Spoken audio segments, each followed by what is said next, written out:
نے پوچھی ہے امامت کی حقیقت مجھ سے۔ جمہوریت کے نقصانات میں سے یا جمہوریت کے مضرات میں سے حزب خود، جس طرح نام جمہوریت ہے، عوامی حکومت ہے اور آزادی ہے، جمہوریت کا ایک اہم رکن آزادی ہے، جو پہلے بھی بیان کیا ہے کہ کم ترین آزادی انسان کو جمہوریت میں ہی دیتے ہیں، اور جہاں دیتے ہیں وہ انسان کی آزادی بے معنی آزادی ہے، اور جہاں چاہیے انسان کو آزادی وہاں پر آزادی انسان کو حاصل نہیں ہے۔ آزادی دے دیتے ہیں ہوس میں، شہوت میں، اور ان امور میں آزادی دے دیتے ہیں کہ آپ شہوت رانی کر سکتے ہو آزادی کے ساتھ، آپ شہوانی تعلقات قائم کر سکتے ہو آزادی کے ساتھ، لیکن باقی کسی چیز میں آپ آزاد نہیں ہیں۔ مثلا دولت و ثروت، اس میں آزاد نہیں ہو کہ وہ آپ کے پاس ہونی چاہیے، اس میں حق نہیں ہے۔ جمہور حاکمیت میں شریک ہوتے ہیں لیکن دولت و ثروت میں شریک نہیں ہوتے۔ کوئی بھی ملک حاکمیت میں نام نہاد شرکت کا ان کو جھانسا دیتے ہیں، لیکن اس مالی منابع میں یا مالی ذخائر میں ان کو دخالت نہیں دیتے۔ جمہور فقیر ترین طبقہ پھر بھی رہتے ہیں، جمہوری ترین ملک کے اندر بھی فاقوں سے جو مرتے ہیں جمہوریت کے اندر بھی وہ عوام ہی ہیں، جمہور ہی ہیں، اور سرمایہ دار ہیں جنہوں نے 99% جمہور کی ثروت 1% طبقے نے، وہی جو جمہور کے الیکشن کے نتیجے میں حاکم بنتے ہیں، وہ ثروت کے بھی مالک ہوتے ہیں۔ ایک اہم اور جو خرابی حزبی تنظیمی عمل کے اندر ہے وہ یہ ہے کہ حزبی رقابت اور حزبی طریقہ کار یہ عموماً لوگوں کو یاس اور نا امیدی کی حد تک لے جاتا ہے، مایوسی کی حد تک لے جاتا ہے۔ ہم جتنے بھی ممالک جن کے اندر جمہوریت ہے اور جمہوریت کے پھر آگے احزاب ہیں، پارٹیاں ہیں، اور سالوں سے دہائیوں سے یہ تنظیمیں اور سیاسی احزاب اپنے اپنے عوام کے اندر، اپنے ملک کے اندر کردار ادا کر رہے ہیں اور عوام کے ساتھ رابطے میں ہیں۔ اب نتیجے میں عوام کو جا کر مشاہدہ کرے، مطالعہ کیا جائے عوام کا۔ مثال کے طور پر پاکستان کے عوام ہیں، دنیا کے نا امید ترین لوگ، مایوس ترین لوگ پاکستان میں ہیں۔ آپ جیتنے والوں سے پوچھیں کہ ملک میں کچھ بہتری آ جائے گی، وہ کہتا ہے نہیں، امکان نہیں نظر آتا۔ ملک کے حالات سدھر جائیں گے، ناممکن ہے، لگتا نہیں ہے۔ ہر پاکستانی اس نتیجے پہ پہنچا ہوا ہے، الیکشن جیت جائے یا ہار جائے، اور وہ خوشحال ہو یا بدحال ہو، روزگار ہو نہ ہو اس کا، وہ حکومتی ملازم ہو، سرکاری اہلکار ہو، یا وہ تاجر ہو، کچھ بھی ہو، اگر اسے پوچھیں، صحافی ہو، کچھ بھی ہو، اگر اسے سوال کریں کہ یہ کوئی لگتا ہے آپ کو کہ مستقبل میں پاکستان کے حالات بہتر ہو جائیں، معیشت پاکستان کی بہتر ہو جائے، امنیت پاکستان کی بہتر ہو جائے، اور تعلیم پاکستان میں بہتر ہو جائے، صحت کا نظام پاکستان میں بہتر ہو جائے، پانی فراہم ہو جائے، ضروری بنیادی ضرورتیں لوگوں کو میسر آ جائیں، یا یہ لوگ جو پاکستانی ملک سے بھاگنا چاہتے ہیں، جانا چاہتے ہیں، پاکستان چھوڑ کے جانا چاہتے ہیں، انہیں پوچھیں کہ بھائی رک جاؤ، یہ انتخابات ہو رہے ہیں، کوئی جماعت جیت جائے گی، وہ بڑی مخلص ہوگی، وہ آئیں گے، ملک کو آباد کریں گے، آپ نہ بھاگو، یہیں پر آپ کو بڑا روزگار ملے گا۔ لیکن کیا یہ پاکستانی قانع ہو جاتے ہیں؟ یہ جیت کر بھی ملک سے بھاگنے کے لیے تیار ہیں، چونکہ اس بابت انہیں کوئی اطمینان نہیں ہے کہ یہاں بہتری آئے گی۔ کیوں یہ نا امیدی و مایوسی لوگوں کے اندر پیدا ہوئی ہے؟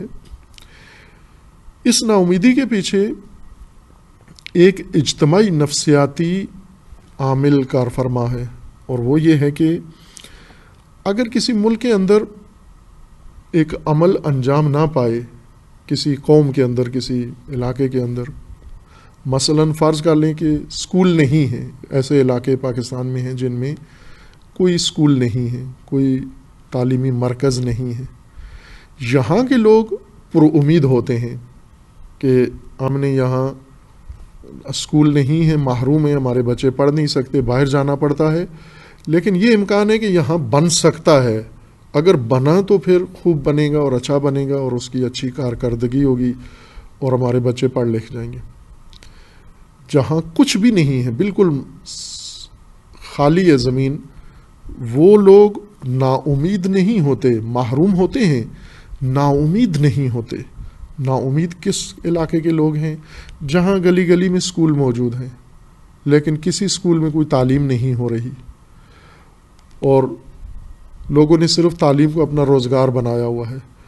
ان لوگوں کو یہ کہیں کہ آپ کے محلے کے اندر اگر 10 اسکول موجود ہیں اور یہ صحیح کارکردگی نہیں دکھا رہے، یہ 11واں اسکول پیدا ہوگا جو اس سے بہتر ہوگا، وہ لوگ کہتے ہیں ہمیں کوئی امید نہیں ہے، کیونکہ اگر انہوں نے کچھ کرنا ہوتا تو یہ اتنے بنے ہوئے ہیں، کچھ ہو جاتا ابھی تک. اس لیے جب ایک نظام کے اندر آ کر جو امکانی احتمالی وسائل ہوتے ہیں وہ سارے جب آزما لیے جائیں، ساری جماعتیں، حزبیں، تنظیمیں آزما لی جائیں اور کسی سے بھی کوئی کام سیدھا نہ ہو، کوئی گت نہ بنے کسی سے، تو لوگ مایوس ہو جاتے ہیں کہ ناممکن ہے، یہ نہیں کر سکتے. یہ بدل بدل کے آتے ہیں، یہ جماعت آئی، وہ جماعت آئی، یہ تنظیم آئی، وہ تنظیم آئی، اس نے بھی آ کر اپنا جوہر دکھا دیے، انہوں نے بھی اپنے جوہر دکھا لیے. یہ نعرے لگاتے تھے بڑے، ان کو بھی موقع ملا ہے، وہ نعرے لگاتے تھے، ان کو بھی موقع ملا ہے. یہ لوگ مایوس کر دیتے ہیں، تنظیمیں آخری منزل یاس تک پہنچا دیتی ہیں. چونکہ کارکردگی جن کو میدان ملتا ہے اور وہ آ کر جب مایوس کرتے ہیں لوگوں کو، وہ آ کر حزبی فوائد حاصل کر لیتے ہیں، ذاتی شخصی مفادات حاصل کر لیتے ہیں. چونکہ اقتدار کے خواہاں ہوتے ہیں، اقتدار کے پیاسے ہوتے ہیں. اگر اقتدار کے خواہاں نہ ہوتے، پارٹی نہ بناتے، تنظیم نہ بناتے. تنظیم بنانے کی کوئی اور وجہ ہوتی نہیں ہے سوائے اقتدار کے آنے کے. اگر ان کو نہ ہوتی یہ خواہش، یہ حسرت، تو یہ نہ بناتے. چونکہ ان کو اقتدار میں آنا تھا، ان کی حسرت بجھ گئی ہے. مثلا جیسے کسی شخص کو کھانا کھانا تھا اور جب تک اسے کھانا نہیں ملا وہ ہر جتن کر رہا ہے، ہر اقدام کر رہا ہے، تعریفیں کر رہا ہے، آپ کی تعریفوں کے پل باندھ رہا ہے، آپ کے کام کاج کر رہا ہے، چونکہ اسے کھانا کھانا ہے، بھوک ہے اس کو شدید.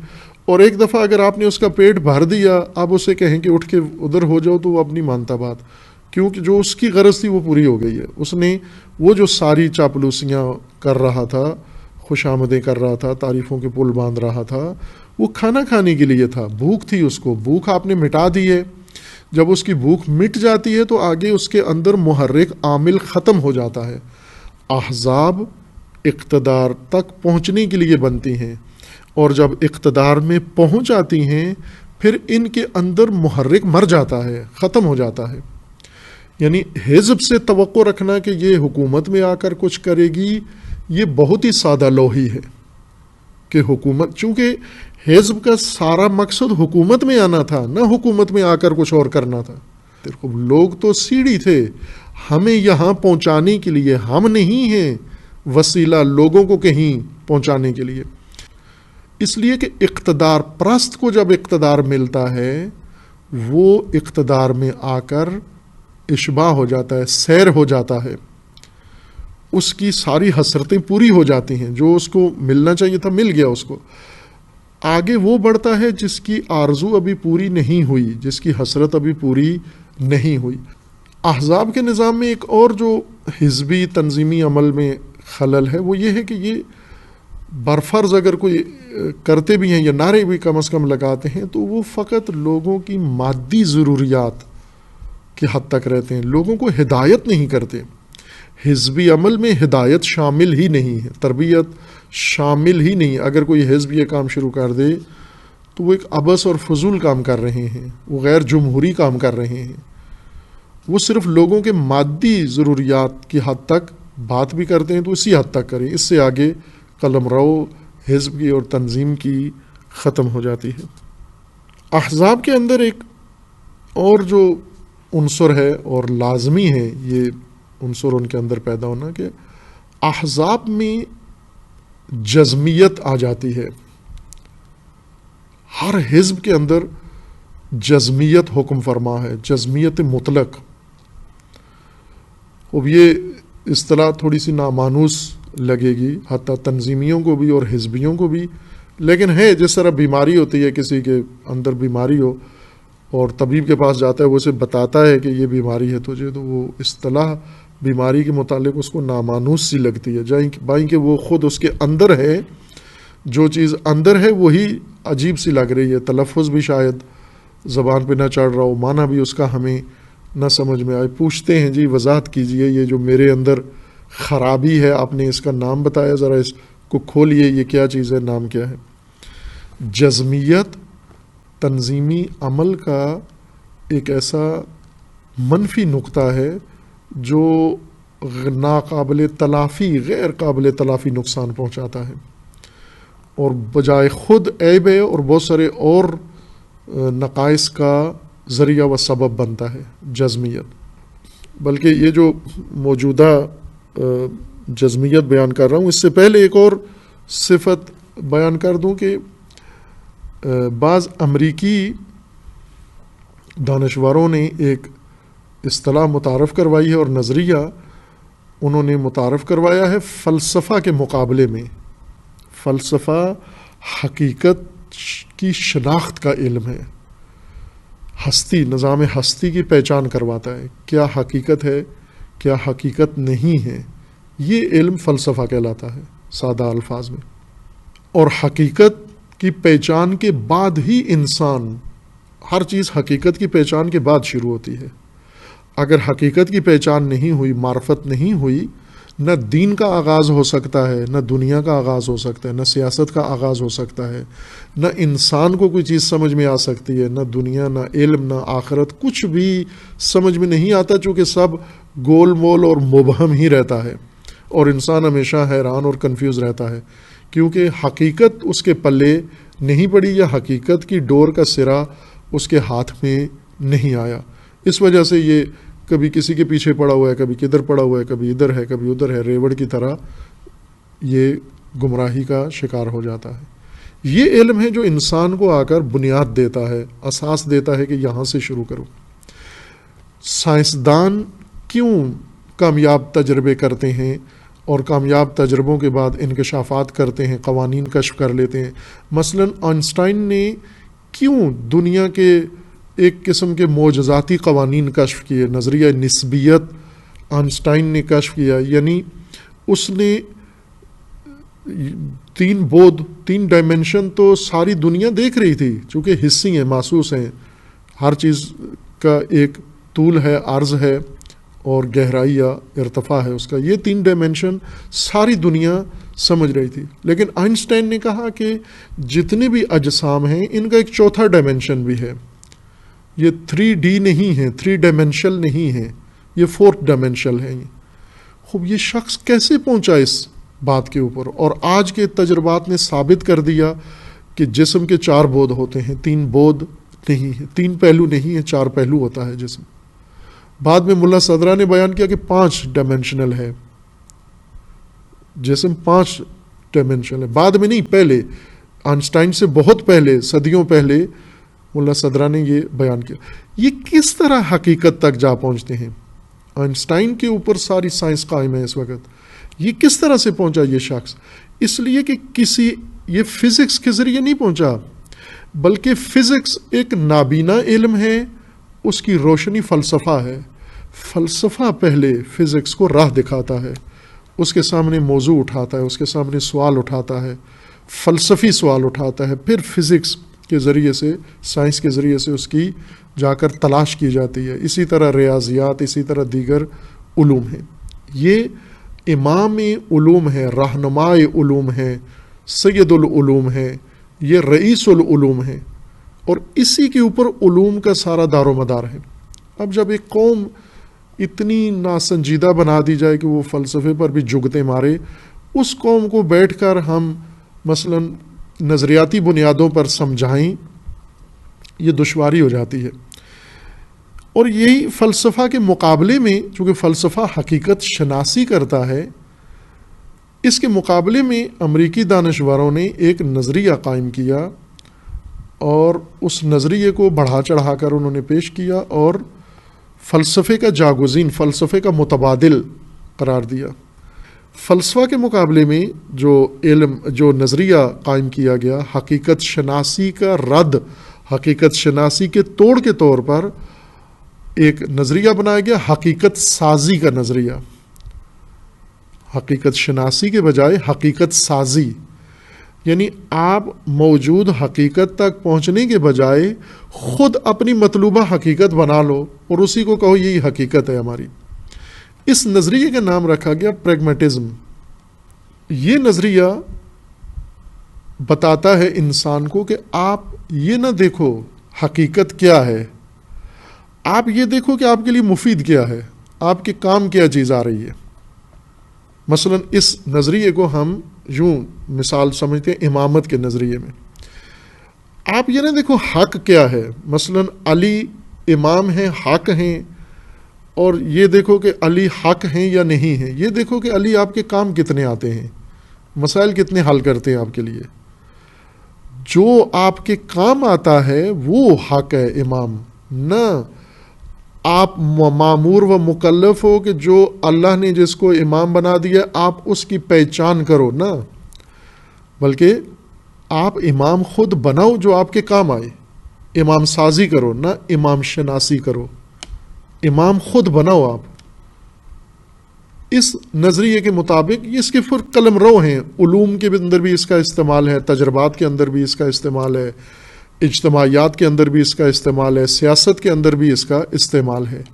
حزبی نظام، تنظیمی نظریہ، یہ پریگمیٹک ہوتا ہے، یعنی احزاب یہ نہیں دیکھتے کہ حق کیا ہے، عدالت کیا ہے، حقیقت کیا ہے، درست کیا ہے، نہ، ان کے مد نظر یہی ہوتا ہے کہ ہمیں اقتدار میں کیا پہنچاتا ہے، کس چیز کے ذریعے ہم اقتدار تک پہنچ سکتے ہیں، اور جو چیز انہیں اقتدار میں پہنچانے کے لیے مؤثر ہوتی ہے اسی پہ ایمان لے آتے ہیں، اسی کو درست قرار دیتے ہیں اور پھر کسی کی نہیں سنتے۔ عملاً لوگ جو معرفت کے بغیر دین اپناتے ہیں یہی پریگمیٹک عمل ہے۔ مثلا ان پڑھ لوگ ہیں، انہیں پریگمیٹزم کا مطلب بھی نہیں پتا کہ یہ امریکی تفکر، یہ امریکی مذہب ہے، امریکہ میں اس کے بانی ہیں اور یہ باقاعدہ ان کا دین ہے، ان کا مذہب یہی ہے، ان کی سیاست بھی یہی ہے، ان کی ہر چیز یہی ہے۔ امریکی سیاست میں بھی بنیاد یہی پریگمیٹزم ہے۔ وہ پریگمیٹزم کے مقابلے میں ریئلزم ہے۔ ریئلزم کا مطلب وہ فلسفہ ہے جو پہلے حقیقت، ریالٹی تک انسان کو پہنچاتا ہے اور پھر اس ریالٹی کی بنیاد پر نظریاتی، علمی اور عملی بنیاد رکھتا ہے۔ مثلا ریئلزم کی سیاست کیا ہے کہ پہلے آپ حکومت، اقتدار کی حقیقت کو سمجھو، مبنا کو سمجھو کہ حاکمیت کا حق پیدا کہاں سے ہوتا ہے۔ یہ ریئلسٹک سوچ ہے یہ۔ لیکن پریگمیٹک سوچ یہ ہے کہ نہ، آپ حقیقت، حق اور بنیاد کو چھوڑو، آپ یہ دیکھو کہ اقتدار ملتا کہاں سے ہے۔ یعنی یہ وہ سوچ ہے کہ آپ کی جہاں ضرورت کون پوری کر رہا ہے، جو ضرورت پوری کرے وہ الہ ہے۔ مثلا حضرت موسیٰ نے کہا کہ میرا الہ رب المشرقین والمغربین ہے، فرعون نے کہا نہ، میں ہوں الہ تمہارا، حاکم میں ہوں۔ اب اس نے اپنی حاکمیت کے لیے لوگوں سے گواہی لی کہ لوگوں یہ نہریں کس کی چل رہی ہیں، کہا آپ کی چل رہی ہیں، یہ ملک کس کا ہے، یہ آپ کا ہے، یہ فرمان کس کا چلتا ہے، آپ کا۔ یہ پریگمیٹک سوچ ہے، یہ ریئلزم کے خلاف ہے۔ تنظیمی عمل اس غیر شعوری ان کے تفکر کے اوپر استوار ہوتا ہے کہ ہم نے یہ دیکھنا ہے کہ ہمیں کہاں سے راستہ ملتا ہے، جو راستہ ملتا ہے وہ درست ہے۔ کاذب یقین ان کے اندر آ جاتا ہے تنظیمی عمل میں، جھوٹا یقین، غیر حقیقی یقین۔ اس غیر حقیقی یقین کو علم فلسفہ و منطق کی نگاہ میں جہل مرکب کہتے ہیں۔ یعنی جب جہالت دوہری ہو جائے، دو تہیں ہو جائیں، جہالت کی تہ بتہ ہو جائے، اس کو جہل مرکب کہتے ہیں، ترکیبی جہالت ہے، جس میں انسان حقیقت سے آشنا نہیں ہوتا، یہ ایک جہالت ہے، اور دوم یہ کہ اپنی جہالت کا بھی اس کو پتہ نہیں ہوتا کہ میں جاہل ہوں، میں نہیں جانتا۔ جزمیت مغربی اصطلاح کے مطابق اس کو ڈوگمیٹزم کہتے ہیں۔ ڈوگمیٹک حالت تنظیموں کے اندر پیدا ہو جاتی ہے۔ یہ ڈوگمیٹزم یا ڈوگمیٹک حالت کا مطلب یہ ہے کہ ایک جزمیت کاذب، اور وہ بھی جزمیت مطلق جس میں کسی اور کی گنجائش نہیں ہوتی. ہم درست ہیں، بس ہمارا رہنما درست ہے، ہماری پالیسی درست ہے، ہماری جہت درست ہے، ہماری ہر چیز ٹھیک ہے، دوسرا مطلقہ باطل ہے اور اس کے اندر صحیح و حق کوئی چیز موجود نہیں ہے. یہ ڈوگمیٹک سوچ بہت ہی تباہ کن ہے، بہت ہی ویران گر ہے. اس ڈوگمیٹک سوچ سے انسان خود بھی ابدی اندھیروں میں، ظلمات میں چلا جاتا ہے. یعنی جزمیت، کاذب جزمیت، جھوٹی جزمیت، کاذب یقین پیدا کر لے، غفلت کا یقین اس کے اندر پیدا ہو جائے، تلقینات و تقلیدات نے اس کے اندر یقین پیدا کر دیا ہے، اور اسی یقین کو اپنی بنیاد قرار دے کر ہر ایک کی نفی بھی کر رہا ہے، اور اپنی آئندہ زندگی کی اور اپنی قوم اور ملک و ملت کی تعمیر بھی اس کاذب یقین کے اوپر بنا رہا ہے. وہ یہ بہت ویران گر ہے، بہت تباہ کن ہے یہ. اور اس ڈوگمیٹسٹ انسان کو سمجھانا ناممکن ہے. یعنی جو اس طرح کی مطلق جزمیت کا قائل ہو گیا ہو، اس کو سمجھانا ناممکن ہے، وہ نہیں سمجھ سکتا. تحزب کے اندر یہ حالت ہو جاتی ہے لاشعوری طور پر.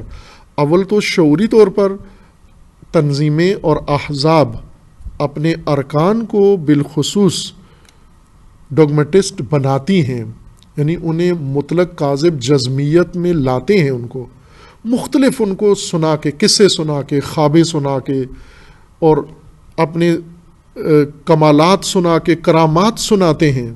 موجودہ سربراہ حزب کا اس کی کرامات ذکر کریں گے کہ یہ کیا کیا کرشماتی شخصیت ہے، یہ کیا کرتا ہے.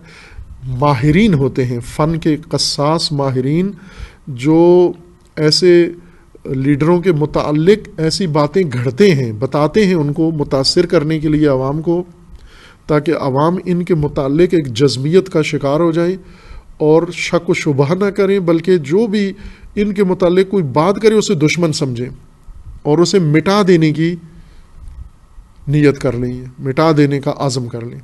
یہ ڈوگمیٹک سوچ اتنی خطرناک ہے. یہ پارٹی تنظیمی سسٹم اس طرح کا ہوتا ہے کہ آپ اپنی عقل یا دینی معیار یا عقلی معیار یا سائنسی معیار کے اوپر کوئی کام نہیں کر سکتے. آپ حزبی قیادت کے معیار پر ہر قدم اٹھائیں گے. حزبی قیادت نے جو فیصلہ کرنا ہے وہی آپ نے قبول کرنا ہے. خوب اس طرح کی خطرناک حزبی فضا جب تشکیل پاتی ہے جس کے اندر یہ ڈوگمیٹزم پیدا ہو جاتا ہے، وہاں پر ناممکن ہو جاتا ہے پھر تفکر، تدبر، سمجھنا، غور و فکر کرنا، کسی کی بات ماننا. انسان مصر ہوتا ہے، ایک ہٹ درم انسان بن جاتا ہے. کاذب یقین یعنی ہٹ درمی. اس ہٹ درم کو آپ جتنی باتیں کہیں گے جواب میں دو اور الٹی باتیں آپ کے سامنے کر دے گا. خوب ایک اور جو مطلب ہے تحزب کے اندر، جو اسی کا نتیجہ ہے، ہم لے سکتے ہیں ڈوگمیٹزم کا ہی نتیجہ ہے، کاذب جزمیت کا نتیجہ ہے کہ حزب، تنظیم جو پہلے وسیلے کے طور پر قائم کی جاتی ہے اقتدار تک پہنچنے کے لیے، یہ تدریجاً خود مقصود بن جاتی ہے اور ہدف بن جاتی ہے، وسیلہ نہیں رہتی، اور معبود بن جاتی ہے، بت بن جاتی ہے، بلکہ ایک مقدس مذہب بن جاتی ہے، خود ایک فرقہ بن جاتا ہے تنظیم، اور انسان اس کے تقدس کا قائل ہو جاتا ہے، اور اس کے اصول، اس کے جو شرائط ہیں ان کی مخالفت کو گناہ سمجھتا ہے، نہ تنظیمی خلاف ورزی، بلکہ احساس گناہ ہوتا ہے اس انسان کو. یہ وہی اس کے جو ڈوگمیٹسٹ رہنما ہوتے ہیں، جو ٹیچر ہوتے ہیں، معلمین، یہ در حقیقت اس کو اس طرح سے تربیت کرتے ہیں کہ تنظیم یہ ایک مقدس ترین مذہب ہے، اس کے اوپر ہر چیز فدا کر دی جاتی ہے. مثالیں دیتے ہیں اس کے لیے، اور ایسی خوفناک تنظیمیں بنی ہیں جہاں پر انہوں نے آزمایا ہے کہ آیا یہ شخص اس نقطے تک پہنچا ہے یا نہیں، ان سے اپنے اقربا مثلا ماں باپ مروائے ہیں۔ تنظیمیں ایسی ہیں دنیا میں موجود ہیں ابھی بھی، ایسی خوفناک تنظیمیں کہ جب کوئی ان کا عضو بنتا ہے اور پہلے وہ اپنا تعارف مرموز طریقے سے کراتے ہیں کہ ہر جاہ طلب یہ خواہش کرتا ہے کہ میں بھی اس تنظیم کا رکن بنوں، اس طرح سے اپنے آپ کو پیش کرتے ہیں مرموز طریقے سے۔ جب ان کے اندر بہت خواہش پیدا ہوتی ہے کہ ہم ان کا رکن بنیں، تو پھر یہ اس کو کچھ عرصہ لے کر تربیت کرتے ہیں، تربیت کر کے پھر اس کا امتحان لیتے ہیں کہ آیا یہ ہماری بات کو سمجھا ہے یا پکا ہوا ہے، وفادار ہے یا نہیں۔ اس کے لیے کیا ہے کہ اس کے بہن بھائی ماں باپ میں سے کسی کو بٹھا کے اس کو گولی دیں گے کہ آپ اندر جو بندہ بیٹھا ہوا ہے اس کو گولی مارو، اور کرتے ہیں وہ لوگ، وہ جو ان کو مخوف تنظیموں میں جانے کا شوق ہوتا ہے وہ کرتے ہیں، جا کر گولی مار آتے ہیں، کوئی پرواہ نہیں ہے، باپ ہے مار دیا اس نے، ہدف کی خاطر، مقدس کی خاطر، فلاں کی خاطر، وہ اپنے لیے بہت ساری چیزیں ذکر کرتے ہیں، قائل ہوتے ہیں، اسی جزمیت کی وجہ سے وہ مار دیتے ہیں ماں باپ کو۔ یہ نتیجہ ہوتا ہے کہ جب آپ تنظیم کو، حزب کو مقدس مذہب کا درجہ، فرقے کا درجہ دیتے ہیں، پھر اس کے اوپر قربانی اس سے کرواتے ہیں آپ، یعنی مقدس چیز کی قربانی، مقدس چیز کے اوپر قربانی ہے، اور وہ اس وقت پاس ہوتا ہے یا اس پر بھروسہ کیا جاتا ہے کہ جب وہ اس مقدس چیز پہ قربانی بھی دیتا ہو۔ اب وہ قربانیاں مختلف طریقوں سے ہوتی ہیں۔ جب مقدس چیز بن جاتی ہے اس کے ذریعے سے مثلا کسی کی کردار کشی کروا لیتے ہیں، اس کے ذریعے سے کسی دوسرے کو نقصان پہنچا لیتے ہیں، اس کے ذریعے سے کوئی اور فائدہ مالی حاصل کر لیتے ہیں، وسائل کے لیے اس سے استفادہ کر لیتے ہیں۔ یہ تنظیمی درجے کے اوپر ہے کہ کس درجے کی تنظیم ہے اور وہ کس طرح اپنے عضو کو، اپنے رکن کو کتنا اس نے جزمیت کا پابند کیا ہے، اور اس جزمیت کے بعد اس کے نظروں میں کتنی تقدس، حزب کا کتنا تقدس ایجاد کیا ہے، اور اس تقدس کے لیے آمادگی انہوں نے اس کے اندر کتنی پیدا کی ہے۔ یہ مختلف درجات ہیں۔ بعض تنظیمیں مثلا تعلیم فدا کر دو آپ تنظیم کے اوپر، اور کر دیتے ہیں، کوئی حرج نہیں ہے، ہمیں تعلیم نہیں چاہیے، تعلیم ذریعہ ہے تنظیم میں آنے کا، تعلیم فدا ہے۔ اور یہ حالت تنظیموں کو قائم رکھتی ہے، باقی رکھتی ہے۔ جس تنظیم کے اندر یہ حالت پیدا ہوتی ہے تو وہ اپنے آپ کو گویا انشورڈ کر لیتی ہے کہ یہ تنظیم اب مشکل نہیں ہوگی، یہ نامعقول ترین کام بھی کرے، اس کے اندر بہت زیادہ خیانتیں بھی ہوں، تو بھی اس کے اعضاء اس کو چھوڑ کر نہیں جائیں گے، نہیں کبھی سوال اٹھائیں گے کہ یہ ہمارے رہنما بدکار ہیں، یہ ہمارے رہنما منحرف ہیں، یہ ہمارے رہنما گمراہ ہیں، یہ بے صلاحیت ہیں، یہ بے لیاقت ہیں، ایسی کوئی آواز نہیں اٹھاتے، بلکہ جو اٹھائے یہ اس کو مار دینے کے لیے تیار ہوتے ہیں کہ اس کو حق زندگی حاصل نہیں ہے۔